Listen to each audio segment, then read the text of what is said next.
others in the House can testify from past experience, to distinguish between a response to an urgent question on the one hand and the proffering by government of a statement on the other. Emily Thornberry.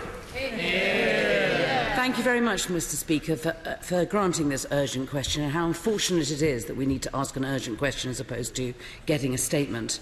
Let me say at the outset that whatever strong feelings we have about Iran's actions in this case, I'm sure we will all be joined in sending our thoughts to those affected by yesterday's earthquake on the Iran-Iraq border. Mr. Speaker, I'm very grateful to the Foreign Secretary for returning from Brussels to answer this question. Perhaps he reflected that the last time a Minister of State was asked to answer an urgent question on behalf of a Cabinet Minister, they only lasted 24 hours. But I hope that we can make some more progress today than we were able to make on the same issue last week. Let us start by clarifying the points on which there is absolutely no difference between us. First and foremost, we all want to see Nazanin brought home as soon as possible. No one who has listened over recent days to the heartbreaking testimony of Richard Ratcliffe can be in any doubt how urgent it is for Nazanin's mental and physical health that she is returned to her family immediately.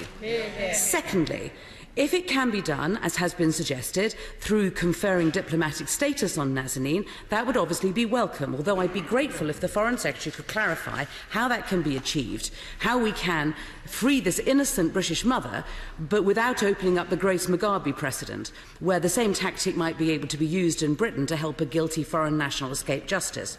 And third, Mr. Speaker, we can all agree that the responsibility for Nazanin's incarceration and mistreatment lies entirely with the Iranian authorities, and we all unite in urging for her freedom to be restored. On those points, we are in full agreement. But let me turn to two key issues where we have so far differed, and frankly, we continue to differ. First of all, the Foreign Secretary argued last week that his comments to the Select Committee had, and I quote, no connection whatsoever with the latest threats by the Iranian authorities to extend Nazanin's sentence, and that it was simply untrue to suggest otherwise. That, Mr. Speaker, is entirely contradicted by what has been said by the Iranian courts last weekend, and on Iranian judiciary website and on Iranian state TV. All of them said explicitly that the Foreign Secretary's remarks were the basis of their renewed action against Nazanin. Now, we know from the evidence of Richard Ratcliffe that when Nazanin herself was told of the remarks and saw how the Iranian authorities would exploit them, she became hugely distressed and upset. So will the Foreign Secretary today accept the impact that his words have had, accept the distress that has been caused to Nazanin, and apologise properly for that? Not apologise for upsetting people, but apologise for getting it wrong. And secondly, Mr. Speaker, last week the Foreign Secretary was asked several times to do one very simple thing, and that was simply to admit that he'd made a mistake, not that his remarks had been taken out of context or that they had been misconstrued, but that they were simply wrong. And he has so far refused to make that clear, and that refusal has been compounded yesterday by his good friend, the Environment Secretary, and even after all the debate on this issue, the Environment Secretary still incredibly claimed that we do not know why Nazanin is in Iran. We do. Mr. Speaker, it is not good enough. If it is a matter of pride that the Foreign Secretary is refusing to admit simply that he has made a mistake, well then I feel bound to say to him that his pride matters not 1 ounce compared to Nazanin's freedom. So in conclusion, after a week of obfuscation and bluster, will he finally take the opportunity today to state simply and unequivocally, for the removal of any doubt, either here or in Tehran, that he simply got it wrong? Mr. Speaker, I'm more than happy to say again what I said to the Right Honourable Lady last week, that yes, of course, I apologise for the distress, for the suffering that has been caused by the impression that I gave that the government believed, that I believed, that she was there in a professional capacity. She was there on holiday, And that is the view of, and I do apologise. I do apologise, and of course I retract any suggestion that she was there in a professional capacity. Now, you must have heard that. The honourable members opposite must have heard that from me about a dozen times. The honourable, right honourable lady asked an important question about diplomatic protection and how that would work. And I can tell that, and she's absolutely right, that is a question that Richard Ratcliffe himself has raised with me. And all I can say is that I will be answering Mr. Ratcliffe. I can't give her an answer today. I'd rather answer Mr. Ratcliffe in person. I'm delighted to say that he is. I'm seeing him tomorrow, and I will be explaining the position on diplomatic protection. But he's requested, as I said last week, he's requested to come to Tehran. I don't know whether that will be possible, but we will see what we can do. Exactly right. To my count, including bills already passed and bills in prospect, we're now looking at 10 pieces of primary legislation that Parliament can vote on, amend and comment on, of course, as a result of Brexit and in delivering Brexit. Mike Gapes. Speaker, the Secretary of State says that any agreement will only hold if Parliament approves it. But he's also said that we won't have any opportunity to vote if we have no agreement. And that means, doesn't it, that all this talk about taking back control and giving our Parliament more powers is absolutely untrue. What we are faced with here is a choice of putting a gun to our own head and blowing it off. Well, clearly he wasn't listening to my answer to the previous question. In order to deliver Brexit, this House is going to deal with at least 10 pieces of primary legislation. That is hardly denying Parliament a say in events. Thank you, Mr. Speaker. Would the Secretary of State clarify that if the agreement only happens on the very last day in March, could he explain how, if the bill which is intended to ensure a meaningful vote only comes forward after that date, the vote is in any sense meaningful? We had a whole urgent question on this, I think, 2 weeks ago now, in which I reiterated to the House the statement of my right honourable friend who's just spoken, the then Minister of State at Dexu, in which he said a meaningful vote is a vote which allows you to say you want the deal or you don't want the deal, and that won't be any different. Jonathan Edwards. Transport and logistic experts are warning of the disastrous consequences of a hard border between Wales and the Republic of Ireland would have on the ports of Holyhead, Fishguard and Pembroke Dock. How is he ensuring that the decisions he makes as part of the negotiations don't damage the competitiveness of Welsh ports, which employ thousands of people directly and indirectly? That is precisely why the primary government policy, is to deliver a frictionless trade arrangement between ourselves and the EU27, most importantly of all, I think, the Republic of Ireland. Mr. Henry Smith. Thank you very much, Mr. Speaker. My right honourable friend correctly and rightly said that he is negotiating with pragmatism. Has he detected any growing pragmatism amongst the unelected EU Commission as they realise, hopefully, that the trade surplus the EU27 have with us would be under threat? I made an undertaking to the House about a year and a half ago that I would be more polite than they've ever seen me before in my comments on the Commission, and I'll stick to that. Oh, great. Catherine West. Thank you, Mr. Speaker. The Secretary of State often uses the word creative, be creative, creativity. Could he and his team come up with a more creative approach to settled status? It seems to be upsetting a lot of my constituents who have been resident for many decades, contributed an enormous amount, and feel that settled status suddenly turns them into a different arrangement. They entered with free movement, they feel they had a different sort of treaty, really, relationship, and now everything, the rug's being pulled. Please could he be creative?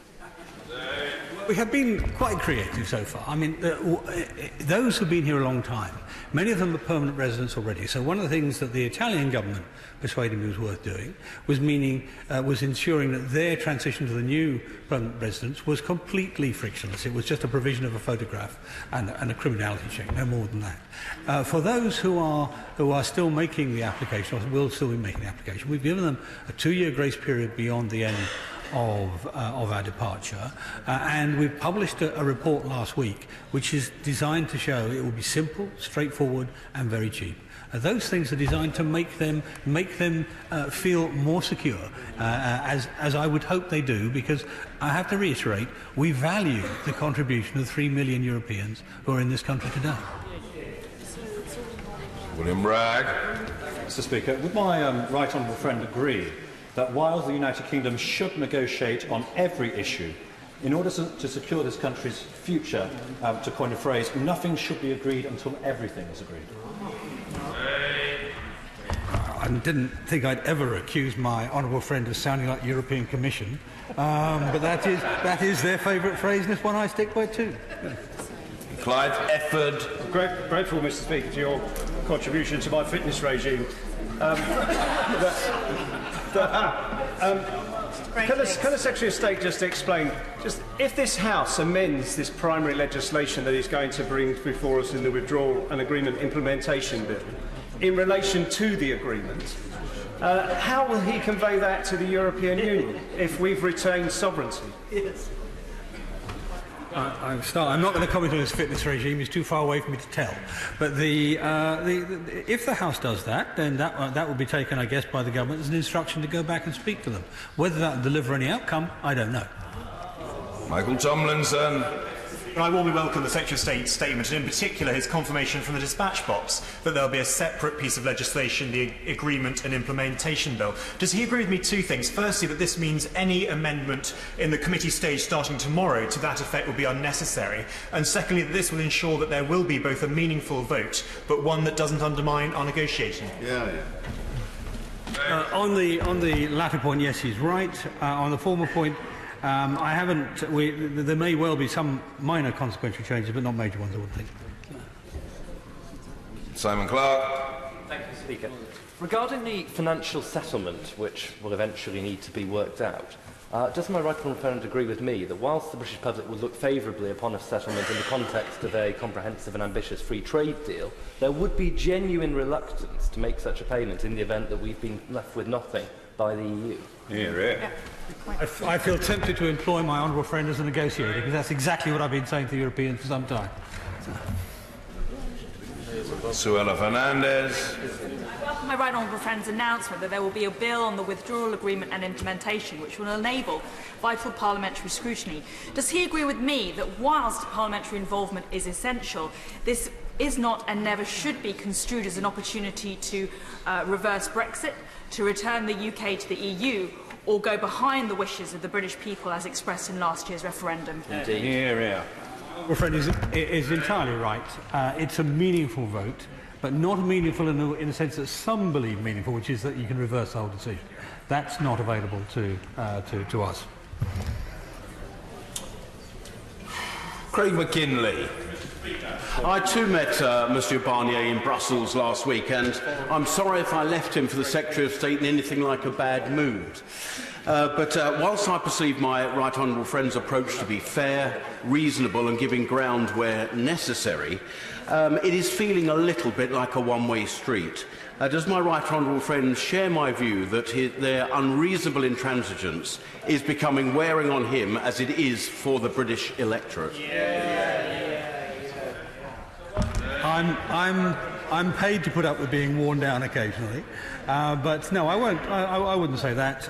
My relationships with Mr. Barnier have been nothing other than cordial. Of course, this is a tough negotiation, and it may well get tougher yet. Robert Jenrick. The primary value of a transitional period is to give British businesses the time to adapt to new arrangements. It's not to have an extension of the talks, because that merely increases uncertainty and is an appalling negotiating tactic. Would the Secretary of State take this opportunity to reassure us that his intention is to agree in a deal of such specificity that our businesses will know the nature of future arrangements prior to the point of departure? My honourable friend goes right to the point. There are three reasons for the transition. One is for the British government to be able to accommodate. One is for foreign governments to accommodate. But as he said, the most important is to allow British businesses to accommodate in the knowledge of what they're accommodating to. Richard Graham. Speaker, every individual and organisation the Select Committee saw in Brussels and Paris last week stressed that their absolute priority is people and citizens' rights. So does my right honourable friend agree with me that when an agreement on citizens' rights is reached, this should be announced, committed to in perpetuity by both sides in order to help 4.5 million citizens get on with their lives, and that not to do so would raise the question, who is really putting people first? He makes a very good point. Sadly, I'll say to him that this phrase used earlier by our honourable friend, nothing's agreed till everything is agreed, is the primary maxim of the European Commission. Richard Drax. Mr. Speaker, does my right honourable friend agree with me that uncertainty is the weapon of the EU Commissioner and the Remainer? And can I urge him to stiffen his resolve to ensure that the will of the British people is kept? He's, of course, exactly right. We see, how can I put it, time pressure being played against us all the time, and it's something we have to resist properly. Wendy Morton. Mr. Speaker, I'm grateful to the Secretary of State for his statement today, and in particular the way he continues to update the House as we move towards delivering the will of the British people on June the 23rd. With regard to trade, which is really, really important, would he agree that both sides have got a huge amount to gain from free trade with the absolute minimum of friction? Yes, she's exactly right. Properly seen, this is a positive-sum game, a positive-sum negotiation. It's only if you're unwise and don't take the point on free trade that it becomes a negative-sum one. Treasurer Bridgen. Mr. Speaker, there's been much complaint from the benches opposite against the government's very generous offer of a meaningful vote on whatever deal the Secretary of State is able to achieve. But can he confirm that that is exactly the basis that the European Parliament will vote on whatever deal he's able to achieve? And can he tell the House whether UK members of the European Parliament will be voting on that deal? Well, the ones in receipt of the Conservative whip will be. Thank you. I'm grateful to the Secretary of State and to all colleagues. In a moment, I shall call Dame